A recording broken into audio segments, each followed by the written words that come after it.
Alvarado is the executive director of the Becket Fund for Religious Liberty, protesting all of this and saying enough is enough. Montse, what kind of reaction are you getting here? You raise a very logical point. Why are we limited to 50 people in cathedrals, churches, sanctuaries that can hold many, many more? Absolutely. You know, you've got it right. This is about science and common sense. And the Archdiocese of Washington has shown that they can have Mass and be socially distanced and masks and all of those things. They can bring Mass to their people and be safe at the same time. There hasn't been any kind of contagion for them. They've done live streaming, all the things that everyone wants them to do, and they've been able to be safe. So what really this boils down to is discrimination on the part of the city, where they are choosing to treat the religious entities different from restaurants where you can sit down for 90 minutes with no mask, or tattoo parlors and liquor stores.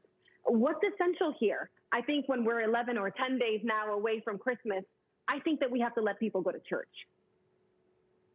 You know what's so odd about it, though? It'd be one thing if they had unequivocal proof that churches, synagogues have been the problem for these spikes in cases, or where they all started.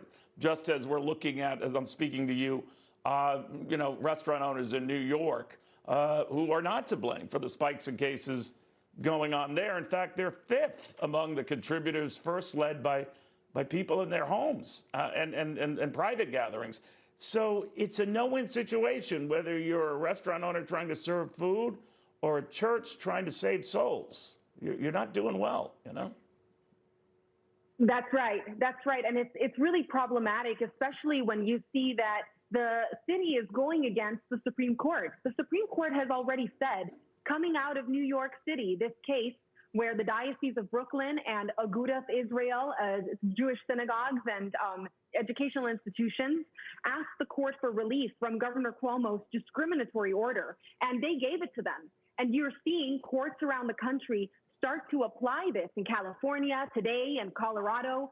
People are waking up to the reality that 25% with no caps is very reasonable.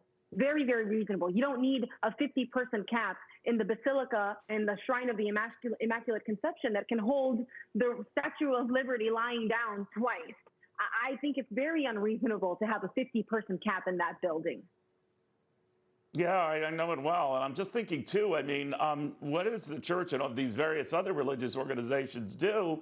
Obviously, the fewer people attend to church, the fewer contributions they're getting, the more their business is looking dicey. We see this playing out with restaurants as well, small businesses as well, the 8,000 plus retailers in just the New York City metropolitan area that are going out of business. Their common link is the sweeping sort of cavalier nature of these restrictions that are going to prevent these various cities and states from coming back economically.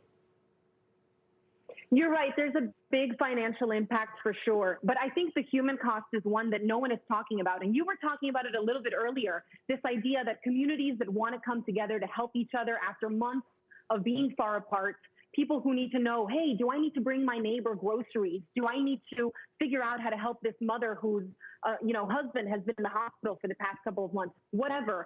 That's what we find when we come together as a community. And for worshipers who want to safely come together, they just want to know what's going on with their neighbors so they can help them out to make it through these difficult times, especially in these times of the holidays when it can get pretty lonely. You're exactly right. Montse,